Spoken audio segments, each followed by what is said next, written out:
रामकुमार वर्मा द्वारा रचित प्रतिशोध एकांकिका का अध्ययन हम कर रहे थे। इसमें आपने देखा कि मुख्य पात्रों में भारवी है, श्रीधर है, सुशीला है, भारती है, आबा है, ये प्रमुख हैं। भारवी संस्कृत के महाकवि हैं और भारवी के पिता हैं श्रीधर और उनकी श्रीधर की पत्नी और भारवी की माता है सुशीला।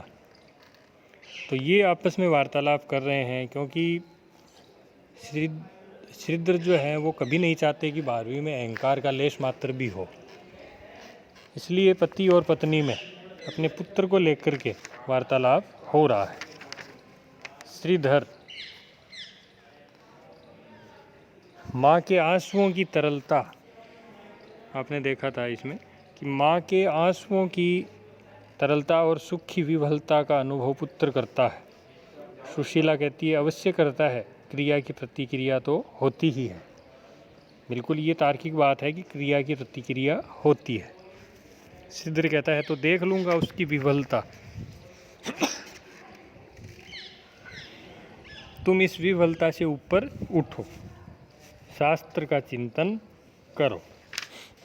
सुशीला, आप भारवी के पिता हैं तो शास्त्र का चिंतन कर सकते हैं, मैं कैसे करूं?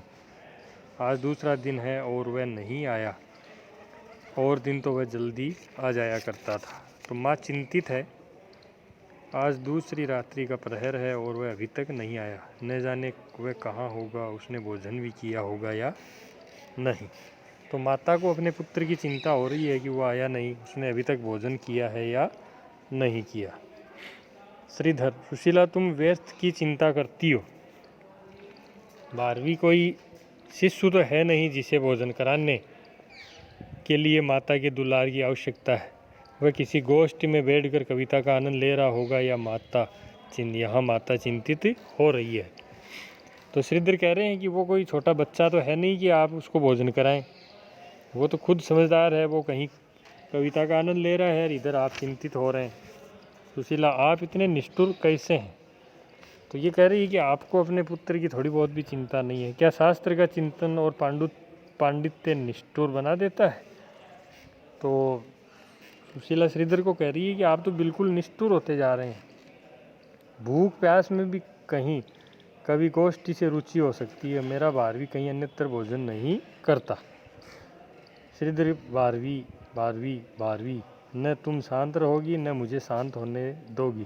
भारवी मूर्ख है और तुम। हाँ, मैं भी मूर्खा हूँ। यदि पुत्र के लिए माँ का ममता मूर्खता है तो ऐसी मूर्खता सदैव ही मुझ में बनी रहे। ये कह रही है कि पुत्र के प्रति माँ का ममत्व भाव होना स्वाभाविक है, और ममत्व का होना यदि मूर्खता है तो मैं सदा बनी रहूँ, इसमें कोई दिक्कत नहीं है। आप पंडित बने, शास्त्री हों, विद्या के आचार्य हों, मेरे लाल को मूर्ख समझें और मुझे भी। श्रीधर, सुशीला, अब तुम्हें मैं कैसे समझाऊं? कहीं आप ही ने तो उसे घर आने से नहीं रोक दिया? तो ये शंका जाहिर कर रही है कि आपने ही तो नहीं रोक दिया। मैंने? हाँ आपने। मैंने कभी रोका है? कभी रोक सकता हूँ? पिता सब कुछ कर सकता है, वह उसे घर से निर्वासित कर सकता है, जाति से निर्वासित कर सकता है, समाज से निर्वासित कर सकता है, किंतु हृदय से निर्वासित नहीं कर सकता। हृदय से नहीं, न सही घर से तो निर्वासित कर ही सकता है। यदि वह अन्याय का आचरण करे, धर्म के प्रतिकूल चले तो यह भी संभव है। तो पिता ने कह दिया कि यदि वो धर्मानुसार आचरण नहीं करता है तो उसको निर्वासित किया जा सकता है हृदय से भी। तो आपने ही उसे आने से रोक दिया है। श्रीधर ने कहा मैंने रोका तो नहीं, किंतु यदि वह मेरी बात का उल्टा अर्थ लगाए तो मैं क्या करूं? तो आपने ही मेरे लाल से ऐसी बातें की हैं जो उससे कष्टकर हुई। तो ये कह रही है कि शायद आपने ही उसको पीड़ित करने वाली बातें की हैं, इसलिए उसको कष्ट हुआ होगा। यदि कष्टकर हों तो उसकी अपनी धारणा है, तो आपने उसकी ताड़ना अवश्य की होगी, मतलब उसको पीड़ित किया होगा आपने। यदि पिता चाहता है कि उसका पुत्र सुमार्ग पर चले तो कभी कभी ताड़ना अनिवार्य हो जाती है। श्रीधर ने कहा कि पिता यदि चाहे कि पुत्र अच्छे रास्ते पर चले तो कभी कभी उसकी ताड़ना भी की जा सकती है। तो आपने उसकी ताड़ना की है? श्रीधर ने कहा हाँ मैंने की है। अब सुशीला को पता चला कि इसलिए वह नहीं आया। क्या मैं कारण जान सकती हूँ? अवश्य। इधर मैंने देखा कि वह शास्त्रार्थ में अनेक पंडितों को पराजित कर रहा है।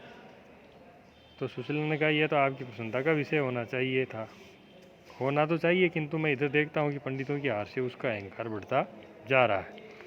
तो पुत्र का अनावश्यक जो अहंकार बढ़ता जा रहा है उससे बिल्कुल भी प्रसन्न नहीं है उसके पिता श्रीधर, और उसे अपनी विद्वत्ता का घमंड हो गया है। उसका गर्व सीमा का अतिक्रमण कर रहा है, यह मुझे सहन नहीं हो सकता।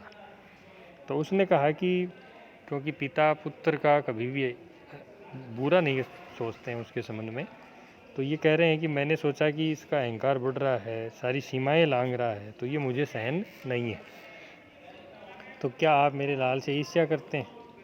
मूर्खा हो तुम भी, क्या पिता भी पुत्र से कभी ईर्ष्या कर सकता है? क्या बीजांकुर अपने पुष्प से कभी ईर्ष्या करेगा? किंतु मैं यह सहन नहीं कर सकता कि मेरा पुत्र दम्भी हो। मैं दम्भी पुत्र का पिता होना अपमान समझता हूँ। तो श्रीधर कभी नहीं चाहते कि भारवी में अहंकार हो, वो घमंडी हो।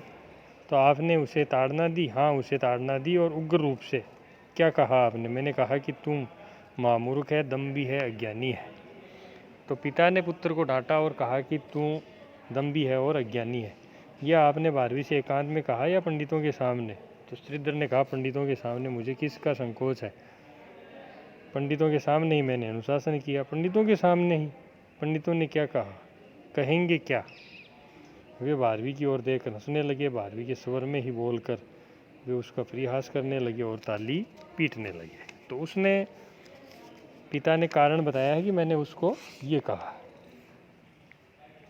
और बेचारा भारवी ने एक बार व्यथित दृष्टि से मेरी ओर देखा, फिर गलानी से अपने हाथों से अपना मुंह छिपा लिया, और तब वह एक और चुपचाप चला गया। आपने रोका नहीं? नहीं, यदि रोकता तो अनुशासन की मर्यादा कैसे रहती। मेरे लाल से अधिक प्रिय आपको अपने अनुशासन की मर्यादा थी। सुशीला, मोह में मत बहो। अनुशासन की मर्यादा पर बड़े से बड़े व्यक्ति का बलिदान किया जा सकता है।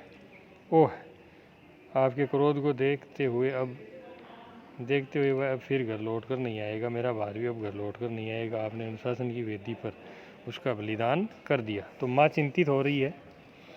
क्यों? इससे पहले भी मैंने उसकी अनेक बार ताड़ना की है, फिर भी वह घर आया है, इस बार क्यों नहीं आएगा? उसे आना होता तो इस समय तक वह अवश्य आ जाता। कहीं वह ससुराल तो नहीं चला गया? नहीं, वह मेरी आज्ञा के बिना उस और एक पग पैर भी नहीं रख सकता। तब कहीं उसने आत्महत्या? तो वह शंका जाहिर कर रही है कि आत्महत्या तो नहीं कर ली। चुप सुशीला, वह शब्द अपने मुख से न निकालना। श्रीधर पंडित का पुत्र इतना पतित नहीं हो सकता कि वह ऐसा जघन्य पाप करे। वह अनियमित कार्यों से मुक्त है। तब निश्चय ही वह देशांतर चला गया। हाँ, देशांतर जा सकता है, मतलब कहीं दूर, किंतु जिस श्रद्धा से वह तुम्हें सम्मान देता है उसे देखते हुए वह तुम्हारी आज्ञा के बिना देशांतर नहीं जा सकता। तो पत्नी और पति में संवाद हो रहा है अपने पुत्र को लेकर। पिता ने पुत्र के बढ़ते हुए अहंकार को सहन नहीं किया और उसे ताड़ना दी, और उस ताड़ना के कारण ही पुत्र घर नहीं आ रहा है। और उसकी माता जो है वह इस बात को बिल्कुल भी स्वीकार नहीं कर पा रही है और काफ़ी चिंतित है। और पिता कभी नहीं चाहते कि उसके पुत्र भारवी में थोड़ा बहुत भी अहंकार हो, इसीलिए वो उनको मूर्ख और घमंडी, महामूर्ख और घमंडी की पदवी देते हैं। और इतने में ही किसी का प्रवेश होता है। उल्लास से वह आया, पुकार भारवी, भारवी मेरे लाल, पुकार कर भारवी। तो उनको लगा कि शायद भारवी आ गया, लेकिन नहीं, मैं हूँ स्वामी आभा। तो कोई सेविका का प्रवेश होता है और उसका नाम है आभा, और इन्होंने सोचा कि भारवी आ गया। सुशीला आभा से पूछती है कि अभी भारवी नहीं आया? तो आभा ने कहा, अभी तक कभी नहीं आए। मैं तो समझती हूँ कि वे इस समय तक आ गए होंगे। मैं तो समझती थी। तो उसने सोचा कि मैं तो सोच रही थी कि अभी तक वो आ गए होंगे, लेकिन वो अभी नहीं आए। इस तरह से जो पिता है उसके संबंध में सुशीला ने कहा कि क्या आप मेरे पुत्र से ईर्ष्या करते हैं? तो भारवी ने बहुत अच्छा उत्तर दिया कि एक पिता अपने पुत्र से क्या ईर्ष्या करेगा, अर्थात पिता ईर्ष्या नहीं कर सकता।